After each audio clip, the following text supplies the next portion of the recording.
Assalamualaikum warahmatullahi wabarakatuh. Kembali lagi bersama saya Tifa Nur Alia. Pada video kali ini saya akan menyampaikan materi terkait dengan informasi dalam praktik. Informasi sebagai salah satu faktor penting penentu keberhasilan. Pada tahun 1961, D. Ronald Daniel dari McKinsey & Company, salah satu perusahaan konsultan terbesar di Amerika, memperkenalkan istilah Critical Success Factor atau CSF atau faktor penting penentu keberhasilan. Ia mengungkapkan bahwa terdapat beberapa aktivitas penting yang akan menentukan keberhasilan atau kegagalan bagi semua jenis organisasi. Ketika manajemen sebuah perusahaan menjalankan konsep CSF, mereka akan memusatkan perhatian pada pengidentifikasian CSF dan kemudian memonitor sampai seberapa jauh mereka telah mencapainya. Selanjutnya, sistem pemrosesan transaksi. Istilah sistem pemrosesan transaksi digunakan untuk menjelaskan sistem informasi yang mengumpulkan data, menguraikan aktivitas perusahaan, mengubah data menjadi informasi, dan menyediakan informasi tersebut bagi para pengguna yang terdapat di dalam maupun di luar perusahaan. Pemrosesan transaksi meliputi yang pertama tinjauan sistem. Nah, untuk mendokumentasikan sistem, kita perlu menggunakan diagram arus data atau DFD. Nah, berikut ini merupakan contoh diagram konteks dalam sistem distribusi. Seluruh sistem ditunjukkan oleh kotak yang diberi label sistem distribusi yang berada di tengah. Unsur-unsur lingkungan yang berinteraksi dengan sistem ditunjukkan oleh kotak-kotak dan dihubungkan ke sistem oleh panel-panel yang disebut arus data. Selanjutnya, subsistem-subsistem utama dari sistem distribusi. Berikut ini merupakan diagram nomor 0 sistem distribusi. Subsistem ditentukan melalui kotak-kotak yang diberi nomor.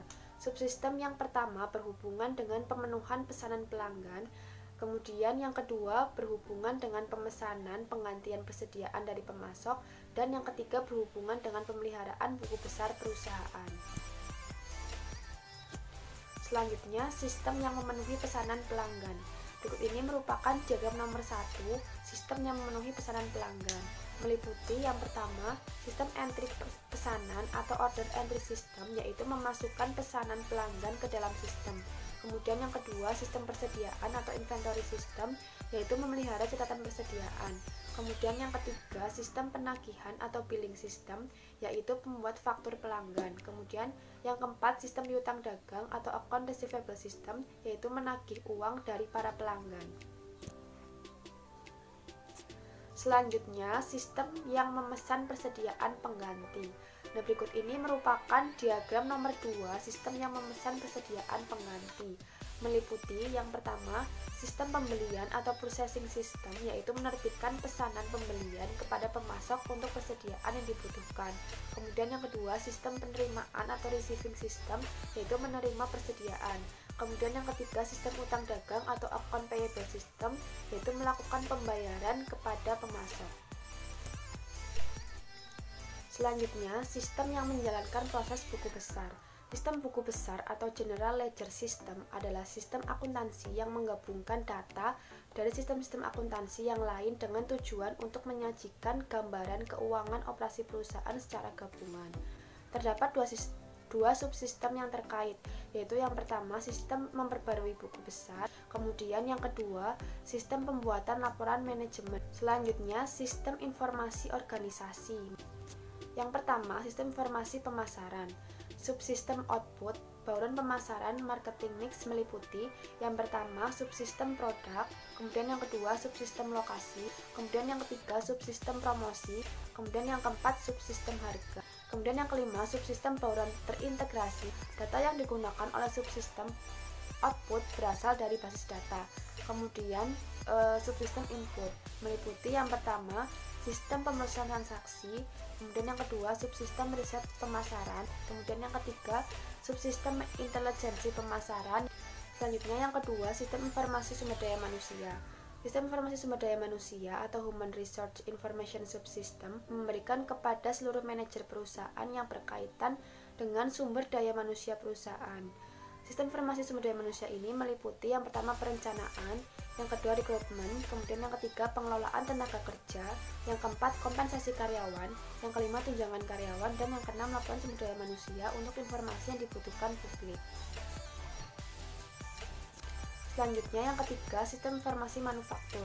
Sistem informasi manufaktur atau manufacturing information system memberikan informasi kepada seluruh manajer perusahaan yang berkaitan dengan operasi manufaktur perusahaan. Subsistem informasi manufaktur ini meliputi manufaktur produksi, manufaktur persediaan, manufaktur mutu, dan manufaktur biaya. Selanjutnya yang keempat, sistem informasi keuangan. Sistem informasi keuangan memberikan informasi kepada seluruh manajer perusahaan yang berkaitan dengan aktivitas keuangan perusahaan. Subsistem informasi keuangan meliputi peramalan ekonomi di masa depan, kemudian pengelolaan aliran dana perusahaan, dan pengendalian keuangan perusahaan. Kemudian yang kelima, sistem informasi eksekutif. Sistem informasi eksekutif adalah suatu sistem yang memberikan informasi kepada manajer di tingkat yang lebih tinggi atas kinerja perusahaan secara keseluruhan.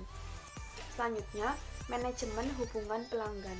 Manajemen hubungan pelanggan adalah manajemen hubungan antara perusahaan dengan pelanggan, sehingga baik perusahaan maupun pelanggannya akan menerima nilai maksimum dari hubungan ini. Selanjutnya, data warehousing. Karakteristik data warehouse.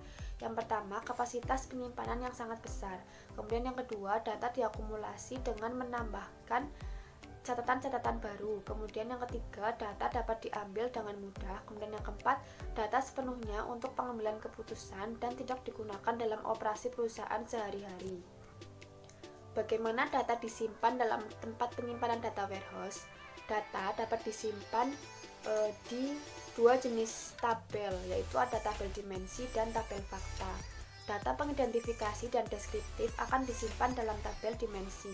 Istilah dari tabel dimensi adalah mengartikan pemikiran bahwa data tersebut dapat menjadi basis untuk melihat data dari berbagai sudut pandang atau berbagai dimensi. Kemudian tabel yang terpisah-pisah merupakan tabel fakta yang berisi ukuran-ukuran kuantitatif sebuah entitas, objek, atau aktivitas. Kemudian dari dua tabel tersebut digabungkan untuk membentuk suatu paket informasi. Paket informasi mengidentifikasi semua dimensi yang digunakan dalam analisis suatu aktivitas tertentu. Informasi terdiri atas 4 dimensi yang dapat digunakan untuk menganalisis penjualan komersial, yang meliputi waktu, tenaga penjual, pelanggan, dan produk. Kemudian, untuk setiap dimensi akan ada satu kunci yang mengidentifikasikan dimensi dan menciptakan hubungan ke paket informasi. Dengan menggunakan 4 tabel dimensi pelanggan, waktu, tenaga penjual, dan produk dalam skema bintang, memungkinkan diperolehnya informasi seperti berikut. Yang pertama, unit penjualan aktual menurut kode pos pada satu bulan tertentu. Kemudian, perbandingan jumlah komisi penjualan menurut wilayah penjualan selama 2 kuartal terakhir. Kemudian penjualan produk berdasarkan pelanggan untuk tahun berjalan sampai dengan saat ini. Selanjutnya, penyampaian informasi.